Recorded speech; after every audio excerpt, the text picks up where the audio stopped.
नमस्कार, मैं प्रशांत सिंह, भूगोल विभाग श्री अग्रसेन कन्या महाविद्यालय कोरबा। आज हम जनसंख्या प्रवास पॉपुलेशन माइग्रेशन का अध्ययन करेंगे। जनसंख्या प्रवास का अर्थ, मीनिंग ऑफ पॉपुलेशन माइग्रेशन। आदिकाल से मानव अपने मूल स्थान से अन्यत्र क्षेत्रों की ओर निर्गमन करता आया है। एक प्रदेश के मानव समुदाय का दूसरे प्रदेश में गमन करना जनसंख्या प्रवास कहलाता है। ये प्रवास प्रागैतिहासिक काल से होता आया है। संयुक्त राष्ट्र जननांकीय शब्दकोश के अनुसार प्रवास एक प्रकार की भौगोलिक गतिशीलता या स्थानिक गतिशीलता है जो एक भौगोलिक इकाई से दूसरे भौगोलिक इकाई में होता है। डेविड होर के अनुसार अपने सामान्य निवास स्थान से किसी दूसरे स्थान पर जाकर रहना प्रवास कहलाता है। जनसंख्या प्रवास के दो रूप होते हैं। पहला इमिग्रेशन एवं दूसरा इमाइग्रेशन। पहला इमिग्रेशन, जब बाहर से मानव किसी प्रदेश के अंदर आकर बसता है तो उसे आप्रवास या इमिग्रेशन कहा जाता है। जहां जीविकोपार्जन की सुविधाएं अधिक मात्रा में उपलब्ध होती हैं, ऐसे क्षेत्र में बाहर के लोग आकर बस जाते हैं। उदाहरण के लिए उत्तरी अमेरिका के पूर्वी तटीय क्षेत्र पर यूरोपीय देशों से आए हुए लोगों का आकर बसना। दूसरा है इमाइग्रेशन, प्रवास या उत्प्रवास किसी एक स्थान से दूसरे स्थान को जाने को कहा जाता है। उदाहरण के तौर पर यूरोपवासियों का उत्तरी अमेरिका, दक्षिण अमेरिका तथा ऑस्ट्रेलिया को जाना है। प्रवास के दो अलग अलग रूपों के अतिरिक्त इसके विभिन्न पक्ष होते हैं। जनसंख्या प्रवास के विभिन्न पक्ष, different aspects of population migration. किसी स्थान से मानव समूह दूसरे स्थान को स्थानांतरित क्यों हुआ, इस प्रश्न के विभिन्न पहलू का अध्ययन करने से यह स्पष्ट होता है कि प्रवास के विभिन्न पक्ष स्थान, काल, कारण, संख्या तथा स्थायित्व आदि होते हैं। अतः किसी मानव समूह के स्थानांतरण का अध्ययन करते समय इन विभिन्न पहलुओं को ध्यान में रखकर ही अध्ययन करना चाहिए। पहला है स्पेस, देश या स्थान। देश पक्ष में मानव प्रवास के स्थान पर विचार किया जाता है। प्रवास किसी एक देश से दूसरे देश, एक महाद्वीप से दूसरे महाद्वीप तथा एक प्रदेश से दूसरे प्रदेश में भी हो सकता है, अथवा यह अत्यंत स्थानीय भी हो सकता है। उदाहरण के लिए यूरोप के लोग उत्तरी अमेरिका में स्थानांतरित हुए। चीन से यूरोप एवं वियतनाम तथा कंबोडिया में स्थानांतरण हुआ। भारत पाकिस्तान विभाजन के समय पाकिस्तान से लाखों लोग शरणार्थी के रूप में भारत आ गए। यहाँ तक कि एक ही देश अथवा राज्य में भी स्थानीय रूप से प्रवास होता है। देश पक्ष के दृष्टिकोण से प्रवास के चार स्पष्ट रूप देखने को मिलते हैं। पहला इंटरकॉन्टिनेंटल माइग्रेशन, जिसे अंतर महाद्वीपीय प्रवास भी कहा जाता है। इंटरकॉन्टिनेंटल माइग्रेशन या अंतर महाद्वीपीय प्रवास एक महाद्वीप से दूसरे महाद्वीप में होने वाले जनसंख्या के स्थानांतरण को अंतर महाद्वीपीय प्रवास कहते हैं। उदाहरण के लिए 20वीं शताब्दी के पहले यूरोप महाद्वीप के पश्चिमी देशों से उत्तरी अमेरिका, दक्षिणी अमेरिका, ऑस्ट्रेलिया तथा न्यूजीलैंड में हुए स्थानांतरण को इसी वर्ग में रखा जा सकता है। दूसरा है इंटरनेशनल माइग्रेशन, अंतर्राष्ट्रीय प्रवास। एक ही महाद्वीप में एक देश से दूसरे देश में होने वाले प्रवास को अंतर्राष्ट्रीय प्रवास कहा जाता है। जैसे एशिया में चीन से हिंद एशिया एवं वियतनाम तथा पाकिस्तान से भारत और भारत से पाकिस्तान में हुए जन स्थानांतरण को अंतर्राष्ट्रीय प्रवास कहा जाता है। तीसरा इनलैंड माइग्रेशन, अंतर्देशीय प्रवास।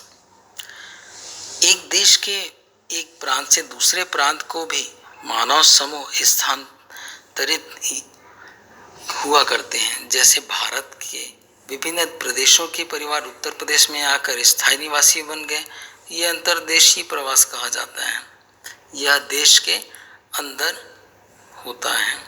चौथा है लोकल माइग्रेशन या स्थानीय प्रवास। स्थानीय प्रवास में एक जिले से दूसरे जिले अथवा जिले की एक तहसील से दूसरी तहसील अथवा गांवों से नगरों में होने वाले स्थानांतरणों को रखा जाता है। वर्तमान काल में नगरों के विकास के साथ ग्रामीण जनता तेजी से नगरों की ओर आकर्षित हो रही है। दूसरा, टाइम या काल। स्थानांतरण के काल पक्ष टाइम एस्पेक्ट्स में प्रवास की अवधि पर हम विचार कर सकते हैं। इस विचार से प्रवास के निम्नलिखित स्वरूप होते हैं। पहला, लॉन्ग ईरा माइग्रेशन, जिसे दीर्घकाल के लिए प्रवास कहा जाता है। लंबे समय के लिए होने वाले स्थानांतरण को दीर्घकालीन प्रवास कहते हैं। इस प्रकार के प्रवास का कोई निश्चित समय नहीं होता है। यूरोपीय देशों से उत्तरी अमेरिका, दक्षिणी अमेरिका, ऑस्ट्रेलिया आदि को हुए प्रवासों को दीर्घकालीन प्रवास कहा जाता है। दूसरा, सीजनल माइग्रेशन, अल्पकाल के लिए प्रवास। थोड़े समय या मौसम के अनुसार होने वाले प्रवासों को अल्पकालीन प्रवास कहा जाता है। जैसे रूस से तुर्किस्तान के किर्गिज जाति के पशु चारक लोग गर्मियों में पहाड़ के ऊंचे भागों में तथा शीत ऋतु में निचले मैदानों में चले जाते हैं। टुंड्रा के एस्किमो भी ग्रीष्म में उत्तर ध्रुव महासागर की ओर तथा शीतकाल में दक्षिण के वन प्रदेश की ओर प्रवास करते हैं। इसके बाद है डेली माइग्रेशन या दैनिक प्रवास। बड़े बड़े नगरों में हम देखते हैं कि बड़ी संख्या में लोगों का स्थानांतरण होता है। गांव के लोग प्रतिदिन शहरों में आते हैं, दिन भर कार्य करते हैं, दफ्तरों में, स्कूलों में, कॉलेज, कारखाने अलग अलग क्षेत्रों में कार्य कर, अध्ययन कर वो शाम तक अपने गांव लौट जाते हैं। प्रायः मध्यम श्रेणी के आय वाले परिवार नगर के उपांत में रहना अधिक पसंद करते हैं। तीसरा है काउज, कारण। प्रवास के कारण पक्ष में प्रवास उत्पन्न करने वाले कारणों का अध्ययन होता है। इसके अंतर्गत पहला, फिजिकल काउसेस, प्राकृतिक कारण। इसके अंतर्गत भौतिक शक्तियां आती हैं जिनमें जलवायु का विशेष महत्व होता है। जलवायु के परिवर्तनों के कारण हिम युग में जैसे ही मध्य एशिया पर हिम का विस्तार बढ़ने लगता है, वहाँ के निवासी अधिक दक्षिण की ओर प्रवासित होने लगते हैं। जब जलवायु में पुनः परिवर्तन के कारण गर्म जलवायु से हिमावृत समाप्त होने लगा तो पुनः मानव प्रवास उत्तर की ओर प्रारंभ हो गया। दूसरा है इकोनॉमिक काउसेस, आर्थिक कारण। जीविका के उत्तम साधन मानव समूह को आकर्षित करते हैं। जिन भागों में जीविका का निर्वाह कठिनाई से होता है, वहाँ से लोग ऐसे प्रदेशों में जाकर बसते हैं जहाँ जीविका निर्वाह की सुविधा उन्हें प्राप्त हो सके। पश्चिमी यूरोपीय देशों में जनसंख्या की सघनता बढ़ जाने पर उत्तरी अमेरिका, दक्षिण अमेरिका, अफ्रीका, ऑस्ट्रेलिया आदि देशों में उद्योग की अधिक संभावनाओं के कारण पर्याप्त संख्या में लोगों का प्रवास हुआ। नदियों के उपजाऊ मैदानों में अन्य प्रदेशों से आकर लोग बसते रहे। गंगा सिंधु का मैदान इसका अच्छा उदाहरण है। तीसरा, सोशल एंड कल्चरल काउसेस, सामाजिक एवं सांस्कृतिक कारण। सामाजिक एवं सांस्कृतिक कारणों से अंतर्राष्ट्रीय तथा अंतर महाद्वीपीय प्रवास होते रहे देखे गए हैं। धार्मिक एवं सांस्कृतिक प्रचार के लिए प्राचीन काल में भारत से बहुत से लोग Sri Lanka, Myanmar, Thailand, Indochine, Malaysia, Indonesia आदि देशों को गए, जो वहीं बस गए।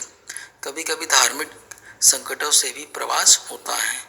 सन 1947 के भारत और पाकिस्तान विभाजन के समय करोड़ों हिंदू मुसलमान पाकिस्तान से भारत और भारत से पाकिस्तान प्रवास कर गए।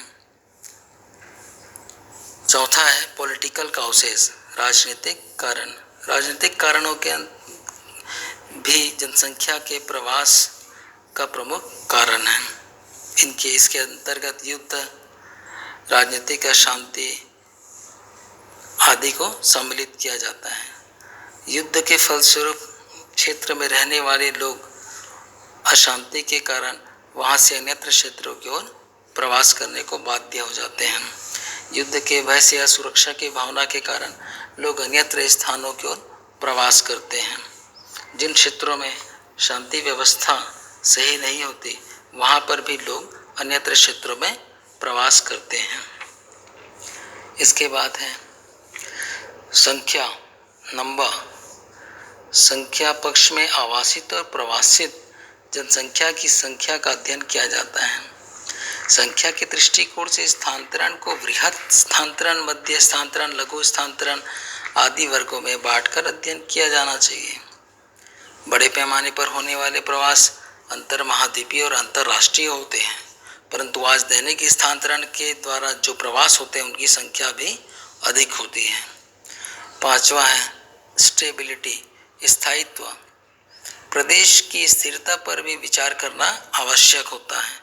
युद्ध के परिणाम से उत्पन्न प्रवास अस्थायी अथवा अल्प समय के लिए होते हैं।